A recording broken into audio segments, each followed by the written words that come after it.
Assalamualaikum warahmatullahi wabarakatuh.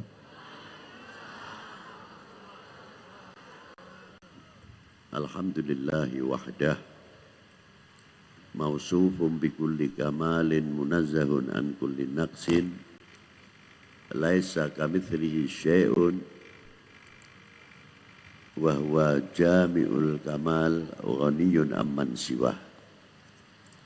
Wassalatu wassalamu ala as-sayyid al-kamil bil fadail alladhi khassastahu fil azali bi sahibi jami'i sifatil kamaliyah munfaridi fi khalqihi wa khuluqihi bi ashrafil khususiyah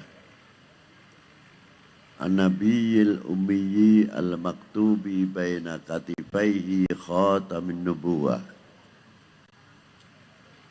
al-habibil alil qadril adimil jah walam yakhluqil khallaqu khalqan mithlah la qablahu wala ba'dahu afdal minhu wa akram manzilatahu inda hadratis sultanil mamlakatil ahadiyah wa ja'altahu wasitatul udhma li ahli la ilaha illallah sayyidina Muhammadur Rasulullah sallallahu alaihi wa ala alihi wa sahbihi fi kulli lamhati wa nafasin adada ma wasi'ahu ilmullahi amma ba'du. Hadratil muhtaram al-mukarramun, para sesepuh bini sepuh, para alim ulama, para habaib yang selalu saya hormati, saya banggakan. Tidak cukup kita banggakan, tapi sangat mendambakan masuk dalam sabda Nabi SAW, al-mar'u ma'aman ahabba. Kelak manusia akan dikumpulkan dengan orang-orang yang dicintainya. Dan para beliau yang telah diangkat oleh Allah menjadi hamba-hamba Allah, pewaris para anbiya.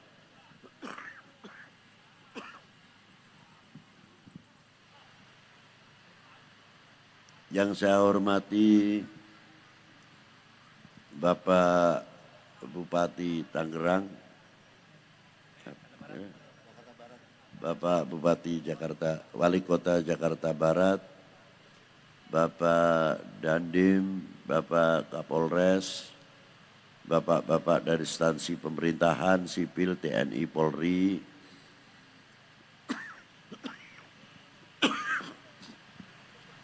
yang selalu kita banggakan, pimpinan FKUB, Pak Camat, Pak Dan Ramil, Pak Kapolsek serta jajarannya, panitia penyelenggara dalam rangka Istighatsatil Kubra, hadirin wal hadirat rahimakumullah. Istighatsah adalah maknanya permohonan minta ditolong, minta pertolongan. Seseorang yang merasa dhaif dan lemah pasti tidak akan melupakan kepada Allah Subhanahu wa ta'ala. Karena dengan istighatsah tidak harus namanya istighatsah pada hari-hari malam tertentu. Semua kita memerlukan pertolongan dari Allah Subhanahu wa ta'ala, dan setiap sholat mesti kita sebut Bismillahirrahmanirrahim, Alhamdulillahi Rabbil Alamin, Ar-Rahmanir-Rahim, Malik Yaumiddin. Iyyaka na'budu wa iyyaka nasta'in. kepadamulah kami menyembah dan kepadamulah kami memohon pertolongan. Setiap waktu kita mengucapkan itu. Namun ketika kita mengucapkan iyyaka na'budu wa iyyaka nasta'in, sejauh mana kita merasa selaku hamba, selaku kaulo,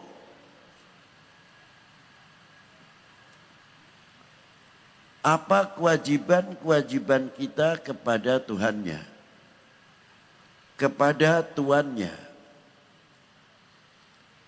dan apa kewajiban kita kepada utusannya, khususannya kepada baginda Nabi sallallahu alaihi wasallam.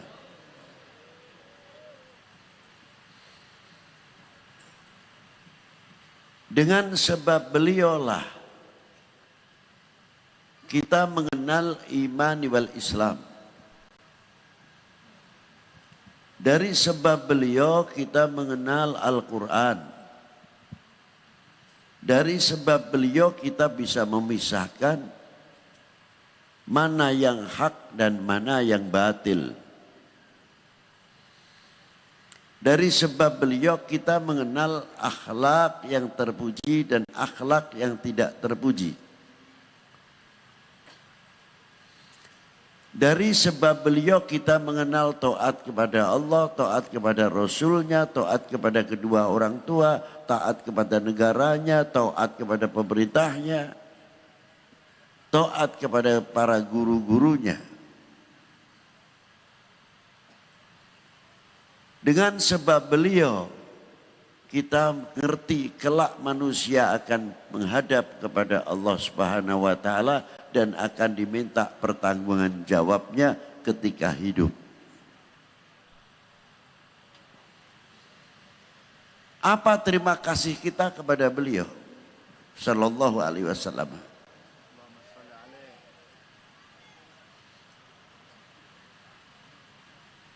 Umpamanya orang mengadakan pesta atau, saya ucapkan salah kalau pesta, tapi haflah peringatan Maulidin Nabi sallallahu alaihi wasallam. Dikira kalau sudah bisa mampu motong kambing 100, 200, 300, 500 sampai 1000, apakah itu sudah merupakan kebanggaan? Belum apa-apa. Dibandingkan jasa baginda Nabi sallallahu alaihi wasallam.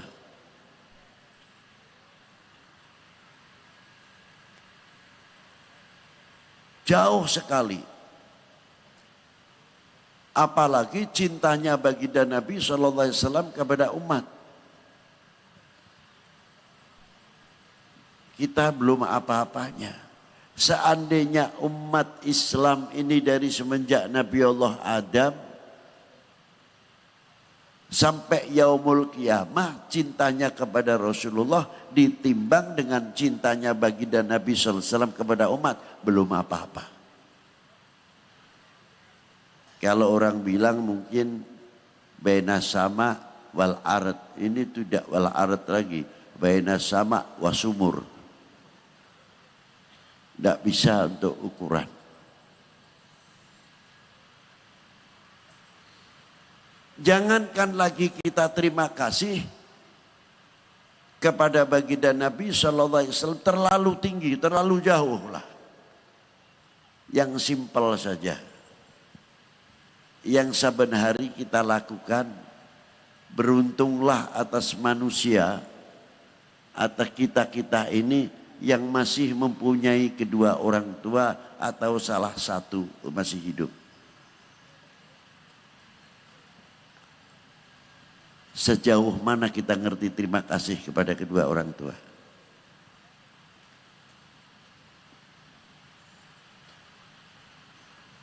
Dari mulai hidup para bapak ibu kita zaman sebelum 1945.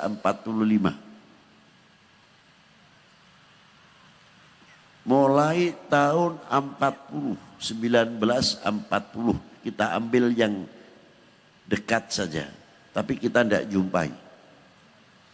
Mungkin para bapak yang cukup umurnya mendekati 90 masih bisa cerita.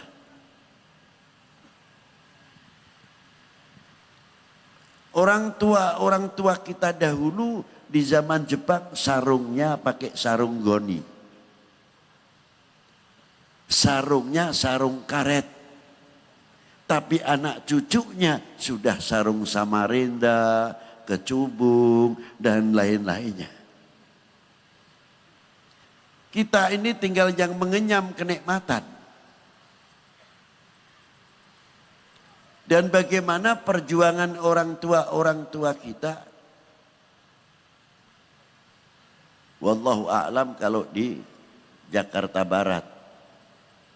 Saya pernah hidup di daerah Pesundan. Daerah Kuningan. Ibu-ibu kita itu kalau sudah jam 2 malam. Sudah mempersiapkan dagangannya untuk mengejar pasaran. Iya kalau musim halodo, kemarau. Mana anginnya luar biasa, dingin lagi. Malam sudah berangkat, membawa ada yang kupat, ada yang lepet, ada yang koecang dan lain sebagainya.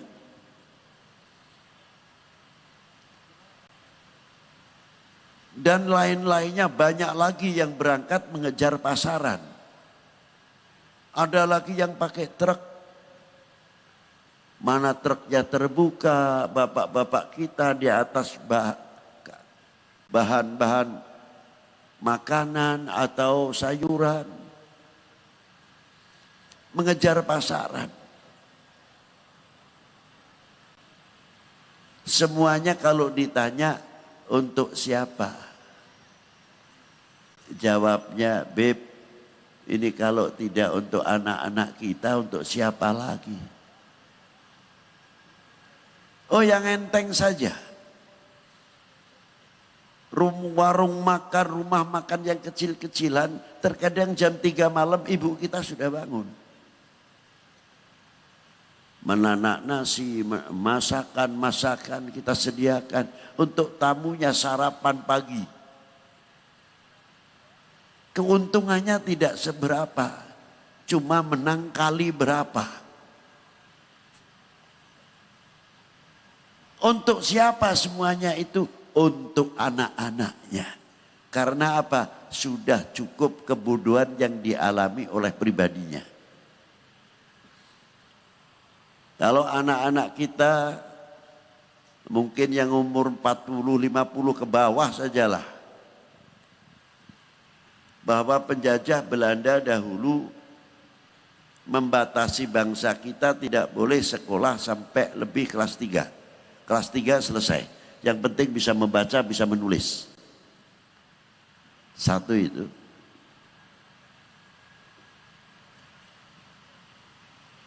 Tapi kalau mau masuk ke sekolah tertentu, namanya dulu HIS, kalau sekarang SD. SMP-nya Milo. Itu orang-orang tertentu. Orang kaya, camat atau wedono itu baru bisa masuk SD. Sudah dipecah, dibelah. Di kotak-kotak dari dahulu. Dibikin kelompok-kelompok. Itu dahulu. Nah, orang-orang yang tidak mampu hanya sebatas kelas 3. Itu di zaman penjajah sebelum Jepang masuk. Setelah Jepang masuk, ya Allah, kalau sudah ada bahaya udara malam, pagar-pagar besi itu habis. Zaman Jepang. Orang makan setengah mati.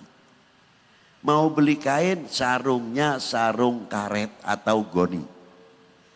Kalau sudah dipakai kutunya luar biasa.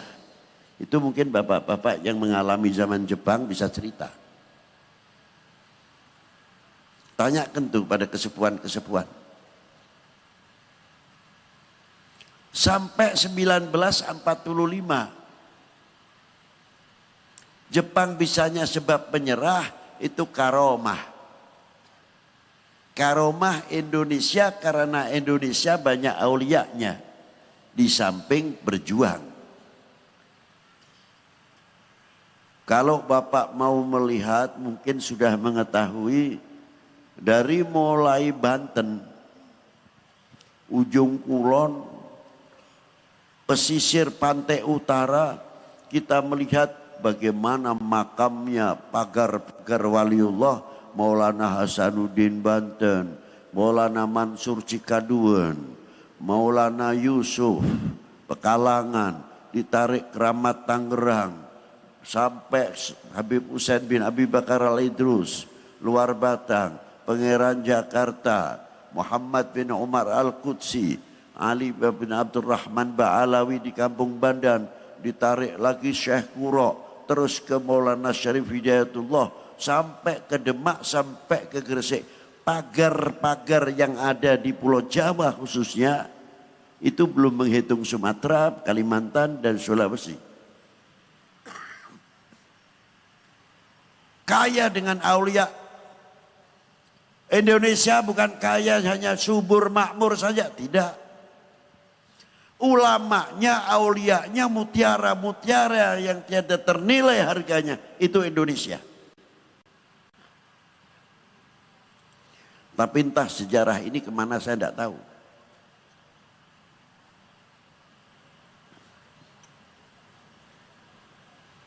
Itu diantaranya.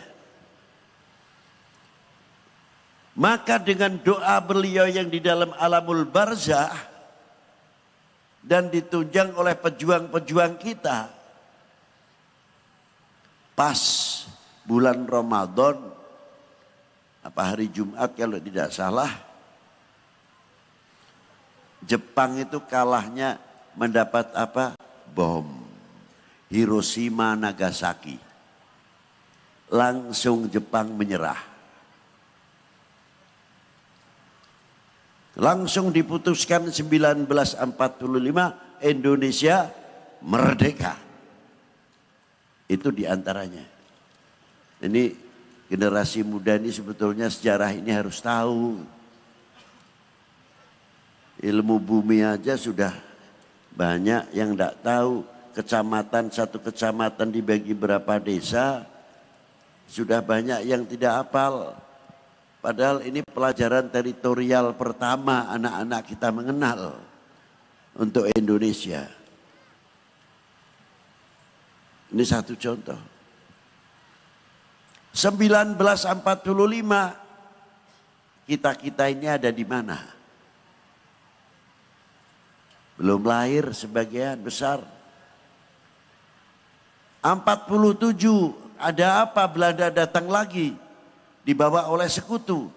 Tidak cukup dari itu 48 sedangkan kita berhadapan dengan sekutu. Subhanallah. Kita ditikam dari belakang peristiwa Madiun. Dan pada tahun itulah Mbah Hasyim Asy'ari mengeluarkan fatwanya, membuat resolusi jihad. Ini sejarah ya hampir hilang. Ma'asyiral muslimin rahimakumullah.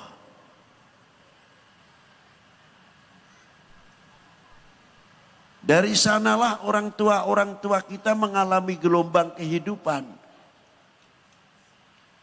Mau belajar, terkadang biayanya tidak ada, walaupun sudah merdeka. Satu-satunya yang diharapkan adalah regenerasinya yang bisa meneruskan cita-citanya untuk membangun dan mengisi kemerdekaan. Mempunyai kontribusi apa kita? Jumpai 1945 tidak, 47 tidak, 49 tidak jumpai. Tinggal mengisi kemerdekaan saja sebetulnya. Bagian ucapan terima kasih kepada pendiri-pendiri bangsa ini yang ikut andil besar tegaknya sang saka merah putih. Demi siapa? Demi kehormatan bangsa ini. Merah putih memang kelihatannya hanya merah putih, tidak ada tulisannya satu huruf pun. Tapi dalam merah putih itu ada 3 hal.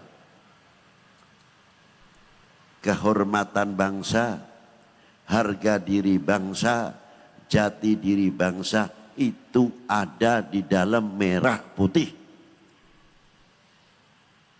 Ingat itu. Dan tegaknya kembali tidak sembarangan. Indonesia merdeka berdarah. Bukan hadiah. Nah, kembali kita bertanya, apa terima kasih kita kepada para beliau? Apakah akan menjadi bangsa yang mudah dipicu? Apakah menjadi bangsa yang mudah dibentur-benturkan, diadu domba? Kalau negara lain, Pak, mungkin kalah perang karena kalah persenjataannya dan kalah strateginya. Tapi Indonesia jangan sampai terjadi, jangankan lagi pakai senjata, kena hoax saja kalah. Ini yang paling berbahaya. Jadi kira-kiranya kalau Indonesia hancur ini, kira-kiranya kita semua itu rela, ridho atau tidak? Benar. Buktikan kalau benar. Kalau betul kita tidak ridho kalau Indonesia pecah. Indonesia harus kuat. Kita akan menjadi bangsa yang paling luar biasa. Mata kita akan ada filternya. Filter kita apa? Agama kita masing-masing. Tuntunan tauhid kita, zikir kita, hasil karya istighatsah kita akan menjadi filter mata kita. Filter yang pertama, kita akan selalu memandang yang baik kepada sesama kita. Menjauhkan dari suudzon, prasangka-prasangka yang kotor terhadap sesama. Tidak akan menjual aib, kekurangan di antara satu sama yang lain untuk kepentingannya. Yang kedua, filter di telinga. Filter di telinga akan bisa memisahkan, membedakan mana ini berita yang akan pecah belah umat, mana berita yang akan memecah belah bangsa ini. Karena telinganya ada cahaya tauhid. Paling tidak bisa menepis. Wa kadzalika, begitu juga lisan kita, salamatul insan fi hifdzil lisan. Nah, mulut kita itu selalu bercahaya dengan nur tauhid. Nur kalimah la ilaha illallah menghiasi mulut kita, telinga kita, mata kita, lebih-lebih hati kita. Bukan label. Bukan apa? Tapi tauhid di sini tempatnya. Yang akan menyinari setiap mulut kita dari hati kita. Dan apa yang ada di dalam hati kita akan menepis segala kotoran-kotoran, penyakit dengki, hasud, dan lain sebagainya. Semuanya letaknya di sini. Takabur, ghaflah, lalai kepada Allah Subhanahu wa taala. Banyak kita menyebut la ilaha illallah umpamanya, tapi apakah kita ketika menyebut la ilaha illallah merasa didengar, dilihat oleh Allah? Banyak yang lupa. Tapi kalau kita selalu la ilaha illallah, la ilaha illallah, la ilaha illallah, lama-lama kita akan hidup bahwa kita, perilaku kita, segala-galanya kita didengar oleh Allah Ta'ala, dilihat oleh Allah Ta'ala. Kira-kiranya akan berbuat yang merugikan umat, yang merugikan bangsa, insya Allah malu. Disitulah letaknya. Lebih-lebih mulut kita. Mulut kita sudah teratur, sudah terbiasa mengucapkan hal-hal yang baik. yang sejuk, didengar nikmat. Coba contoh yang ringan saja. Kita tengok orang sakit. Begitu kita tengok ke rumah sakit, lihat. Bapak, gimana Pak perkembangannya Pak? Ya beginilah, sudahlah Pak, penyakit itu bukan Tuhan. Tidak bisa penyakit itu memvonis kematian seseorang. Karena penyakit bukan Tuhan. Kesembuhan, kesehatan pun bukan Tuhan. Apa dikira kalau sehat itu sehat bisa memberi panjang umur? La, Allah Ta'ala semuanya. Jangan gegabah. Itulah. Sehat itu bagian ikhtiar kita. Jadi Bapak jangan khawatir Pak. Insya Allah sehat. Ini gara-gara sampean di rumah sakit Pak. Musola kita jadi sepi. Kampung kita jadi sepi. Masya Allah Pak. Sudahlah tidak usah mikiri penyakit ikhtiar. Orang sakitnya senang dengarkan. Tapi kalau coba kita tengok besuk orang-orang rumah sakit. Sakitnya apa Pak? Sama itu. Itu si A, kenal enggak Pak? Iya kenal. Itu 3 hari ini tahlilnya. Oh tambah amblek penyakitnya.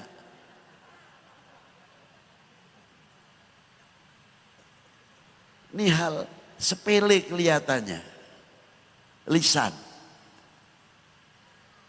Perlu diatur nih. Dengan apa? Kalimat tauhid tadi. Yang mewarnai. Apalagi kita akan menjadi tuntunan. Kepada anak-anak kita, regenerasi kita, sesama kita. Pantaskah kita menjadi tuntunan. Tapi di antara satu sama yang lain. Kita tidak bisa menjaga lisan. Lalu kita akan membekali apa kepada regenerasi yang akan datang. Kalau kita sudah diberi contoh atau tuntunan yang kurang terpuji. Coba. Ini sangat prihatin sekali Pak sekarang ini. Lihat Habib sama Habib, maaf saja tidak akur. Kiai sama kiai tidak akur. Ustadz sama ustadz tidak akur. Saling mencemooh, dan segalanya macam-macam. Lalu anak muridnya mau jadi apa?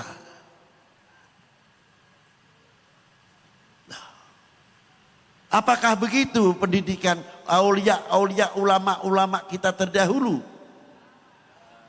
Mestinya malu kepada para beliau yang tidak mendidik demikian. Apa dikira kelak kemarin Rasulullah tidak dituntut?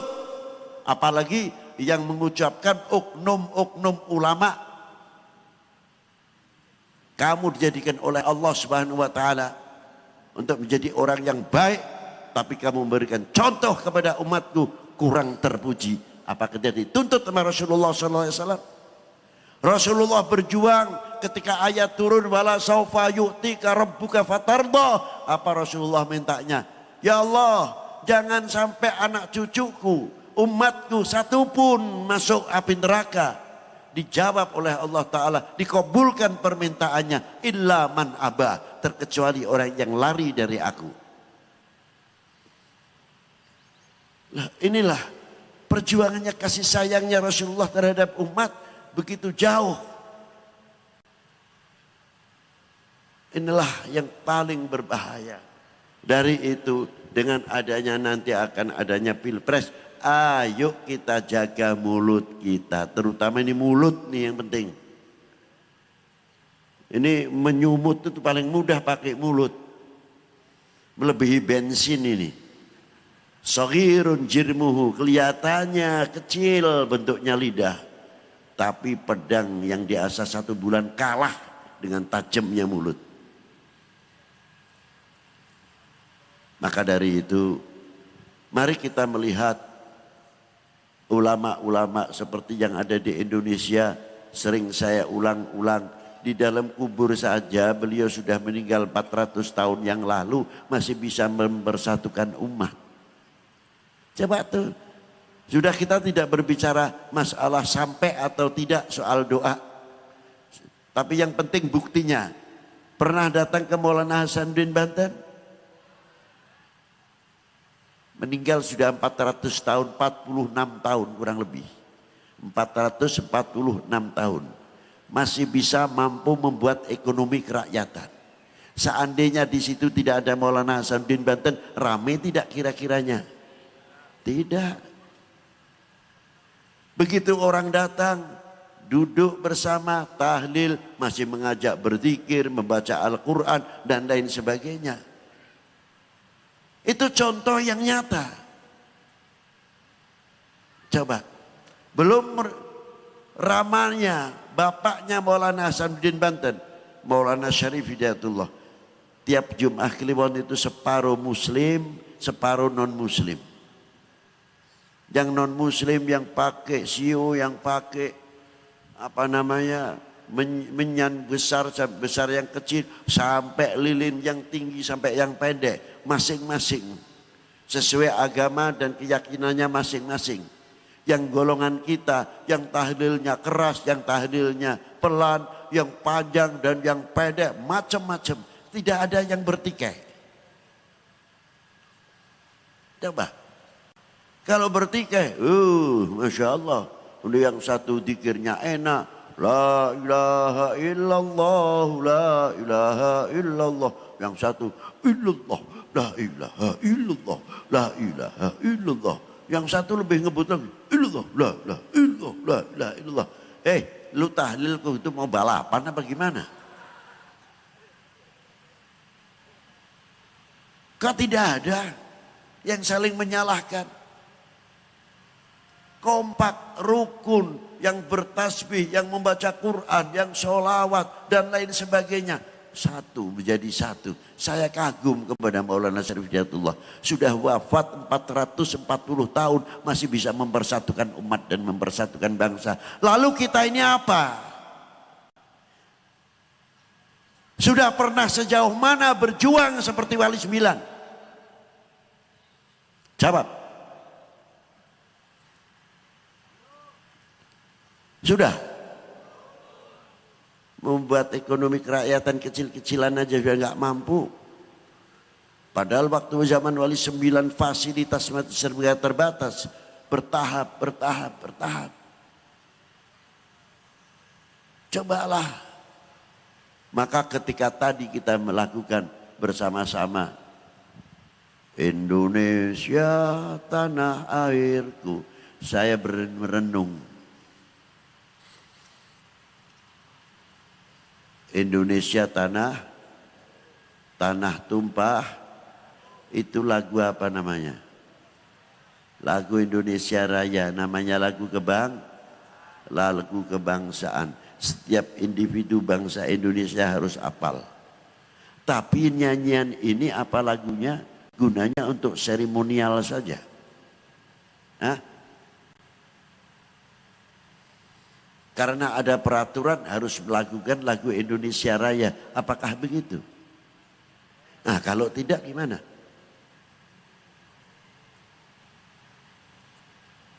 Apa kalau tidak? Bahwa lagu ini mempunyai kandungan ikrar. Bukan sembarang lagu menjadi lagu kebangsaan. Harus diakui, mau tidak mau ketika kita mengucapkan Indonesia tanah, basa-basi atau tidak? Tidak. Ketika kita melakukan nyanyian lagu Indonesia Raya, tanah airku, tanah tumpah darahku, alhamdulillah. Walaupun bagaimana telah diusahakan, dimerdekakan oleh para leluhur kita. Para pejuang-pejuang kita. Yang mana para beliau sudah mendahului kita. Apa terima kasih kita kepada para beliau? Apakah menjadi umat yang mudah dibenturkan sesama kita? Akhirnya yang akan buat peluang-peluang yang luar biasa bagi oknum-oknum manusia atau bangsa yang sengaja untuk memecah belah republik ini. Menggoyahkan ketahanan nasional, menggoyahkan NKRI. Jawab. Buktikan kalau tidak. Ikut berjuang aja. Tidak, tinggal mengisi kemerdekaan. Punya kontribusi. Jadi waktu kita mengucapkan Indonesia tanah airku. Merasakan ya Allah. Tinggal syukur kepada Allah Subhanahu wa taala. Tinggal matur nuwun. Cara Jawane, nek cara Sundane hatur nuhun. Nek Madurane sekelangkung. Nah, itulah. Ini terutama. Kita hidup di Indonesia tanah airku. Hidup di Timur Tengah, Indonesia tanah airku. Hidup di Amerika, di Eropa. Sekalipun makan sendok garpu, pakai sendok garpu, keju, roti, pakai peso makannya dan luar biasa. Nanti Timur Tengah kebuli, buryani dan lain sebagainya. Tapi tidak akan melunturkan jati diri kami. Saya adalah bangsa Indonesia tanah tumpah. Itulah lagu Indonesia itu bagian daripada ikrar. Buktikan sekarang kalau kita mengakui Indonesia tanah airku benar dengan pengakuan yang demikian, pasti kita demi keutuhan bangsa, keutuhan NKRI akan menjadi perekat umat. Perekat bangsa. Hatinya akan mengatakan apapun bentuknya yang akan menggoyahkan NKRI, yang akan memecah belah bangsa ini, saya tidak terima. Cukup tidak di dunia saja, sampai akhirat pun kami tidak terima kalau bangsa ini dipecah belah.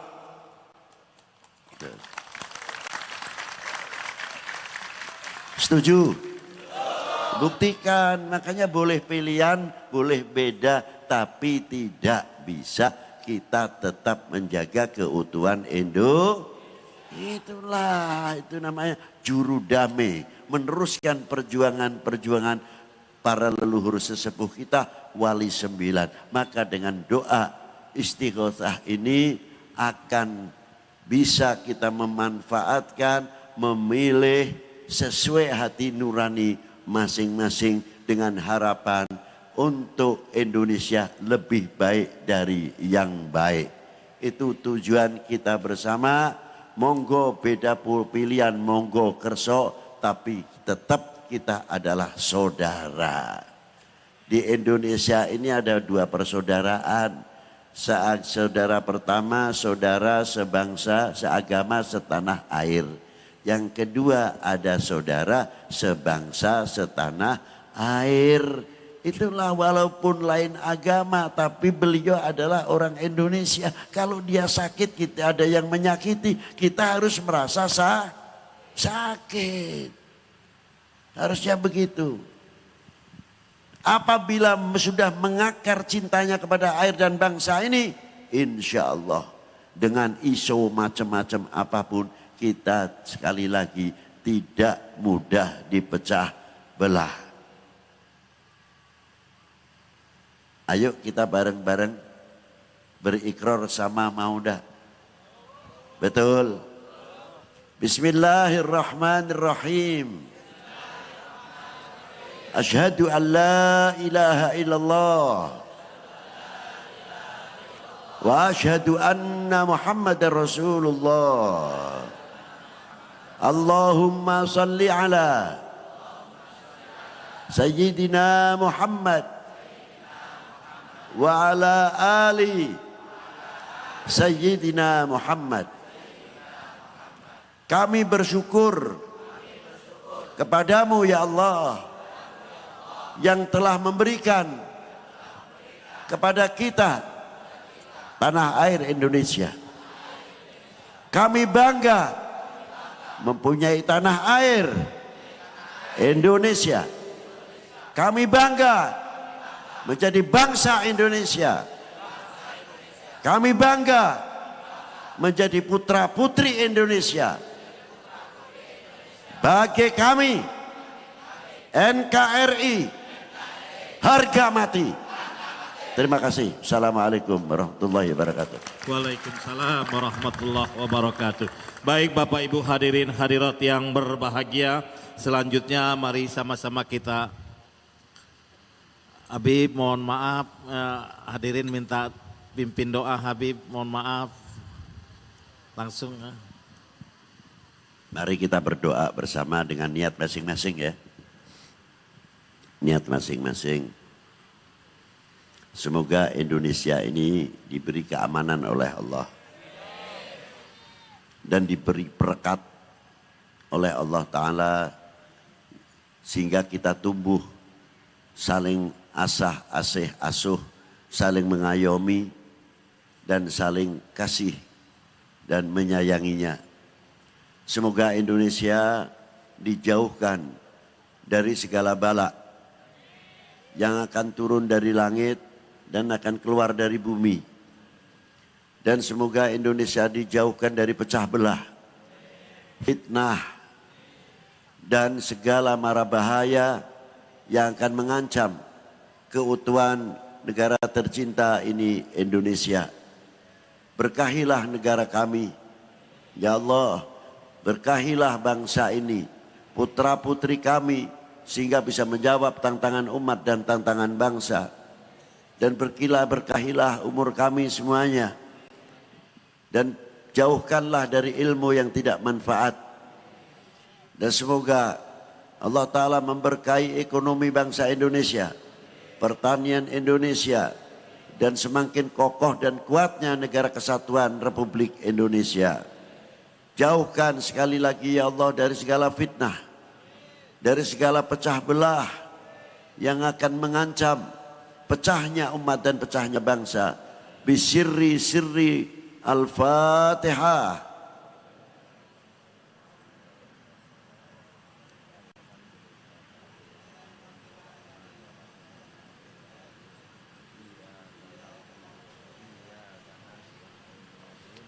Al-Fatihah bilatil qabul. Semoga doa kami yang kami baca, yang kami niat, semoga Engkau mengkabulkannya. Walaupun kami tidak terlepas dari segala dosa, namun rahmat-Mu lebih besar. Al-Fatihah.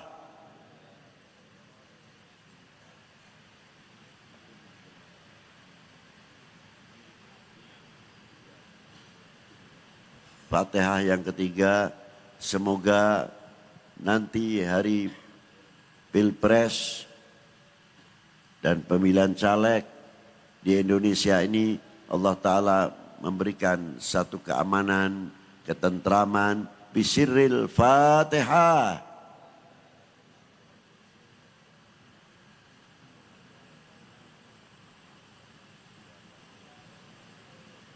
Rabbana atina fid dunya hasanah wa fil akhirati hasanah wa qina adzabannar.